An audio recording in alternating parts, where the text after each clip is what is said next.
Students in financial literacy classes at Kimberly High School got a taste of adulthood today during their annual reality store event. Kimberly is one of a few schools in the state that requires financial literacy as a graduation requirement, but a bill making its way through the state assembly could make it a requirement statewide.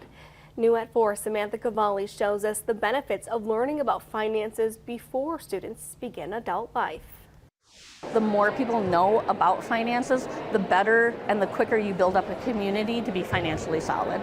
Since 2009, Kimberly High School has hosted its interactive financial literacy event called the Reality Store. Students choose a career path, then they're given a salary and are required to make decisions about their budgets and lifestyles based on their income and family status.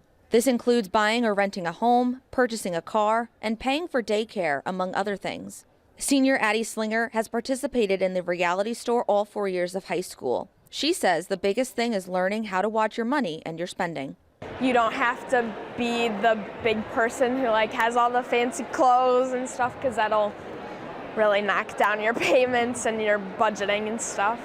Victoria Walenta with Capital Credit Union says she sees the need for financial education, especially in high school students. The minute you turn 18, you start paying bills, you start building credit, you have to understand those things. And being in a financial, we see the fallout of that when people don't have that education. So we do need to implement that into the schools. Wisconsin is one of a few states that doesn't require financial education classes for graduation. Assembly Bill 109 is trying to change that. It would require a half credit of personal financial literacy for all high school students. Kimberly High School already requires its students to take a financial literacy course in order to graduate.